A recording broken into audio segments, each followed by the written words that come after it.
Las retenciones elevadas que se colocaron con Dualde allá por el año 2002, se colocaron después de una devaluación del 300% que ocurrió con la crisis del 2001. Y se colocaron precisamente porque esa devaluación, además había otro precio internacional, pero particularmente esa devaluación permitía decir el campo, los sectores exportadores, para ser más precisa, tienen una espalda distinta que la que tenían antes que se devaluara. Claro. Por ende, las retenciones tienen otra razón de ser.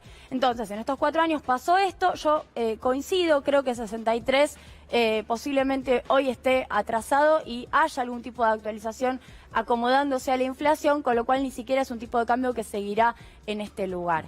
Me parece que esto pone en otro contexto la discusión con sectores del campo, más la segmentación agrega, bueno, es el capital acumulado del conflicto del 2008. Me parece que este sector político que hoy gobierna recuerda también que la no segmentación fue un error y atender las particularidades regionales es una necesidad de una Argentina muy desigual. Quiero seguir con otros ejes que se fueron discutiendo, que además han generado modificaciones en el proyecto. Sobre la cuestión del sistema previsional es un debate enorme. Es un debate enorme que genera muchísima incertidumbre y muchísimas dudas. ¿Cuál es la situación hoy? ¿Cuál es la situación actual respecto de este tema? Se corrobora la suspensión de la movilidad por 180 días. Esto es así. Y esto es lo que ha generado la mayor cantidad de las críticas porque queda a la arbitrariedad del Poder Ejecutivo, a la decisión discrecional, si se me permite, los aumentos de marzo y de junio que no van a tener la movilidad, la fórmula de movilidad ya prevista, que debería ser de 11% en marzo y entre 12 y 13% en junio. Ya lo podemos calcular. Entonces, ¿qué es lo que se plantea desde algún tipo de abogado previsionalista que sabe cómo funciona esta cuestión?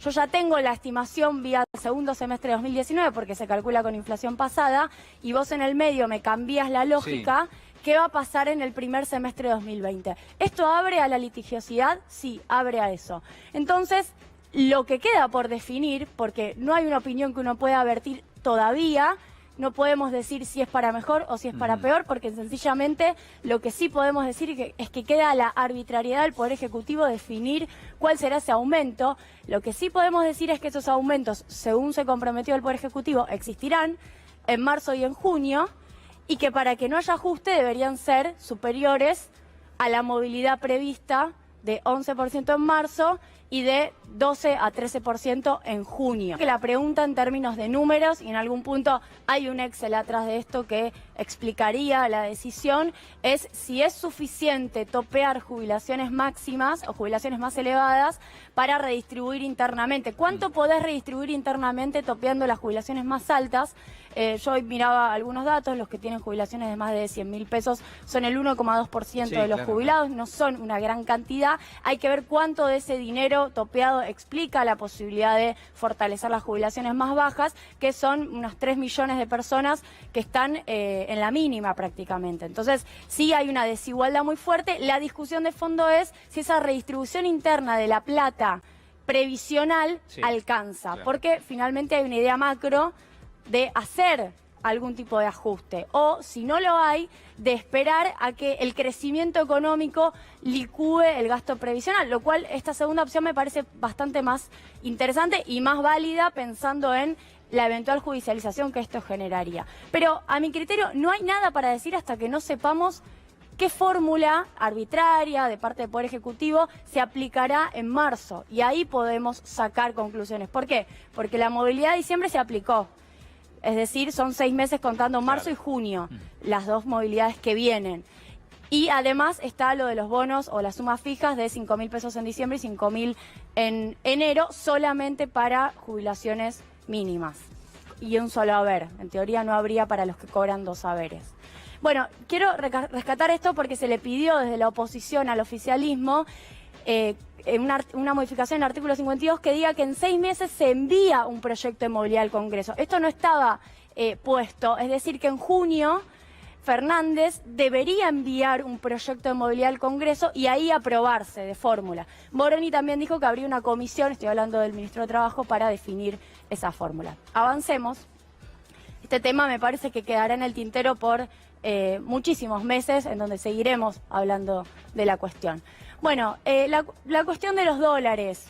Claramente ha habido un alivio de parte de quienes se fueron ya de viaje, si te fuiste en algún momento de los últimos meses y te quedan cuotas, no vas a, por más que la tarjeta te cierre en enero o la tarjeta te cierre en febrero o en algún momento después de la sanción de la ley, no vas a pagar el impuesto del 30% porque, bueno, se estableció que solo se cobran consumos posteriores a la sanción de la ley, lo cual es absolutamente lógico porque el hecho imponible es el gasto en sí, el momento en que se hace la compra, no el momento en el cual se liquida la tarjeta o cierra la tarjeta. El hecho imponible es lo que fija si se paga o no se paga el impuesto. Reiterar que es un impuesto y que no es una devaluación. Estuve escuchando estos días que se trataba de una devaluación del 30%. Es otra cosa una devaluación. Una devaluación, de hecho, sería un contexto en el cual todos los precios se trasladen al nuevo tipo de cambio. No es lo que estaría pasando, hay que ver obviamente qué pasa con el blue, que eso se traslade a la inflación y que lo paguemos todos. Eso es una devaluación. Además, es un movimiento del tipo de cambio. Esto no es un movimiento del tipo de cambio, esto es un impuesto. Y la diferencia, ese 30%, es plata que recauda el Estado, según dijo Guzmán, 70% para la seguridad social, 30% para la vivienda solidaria. Hay muchos rubros que no quedan, que quedan afuera, prestaciones de salud, medicamentos, adquisición de libros en cualquier formato, utilización de plataformas educativas y todo lo que tiene que ver con los insumos de ciencia y técnica. Muy importante. Las importaciones van al dólar mayorista. Lo digo de nuevo porque recibo muchas consultas. Si tenés una empresa y comprás insumos, deberías funcionar, así tiene que seguirlo la AFIP, a 59 pesos en este momento y es importante que todos lo sepan.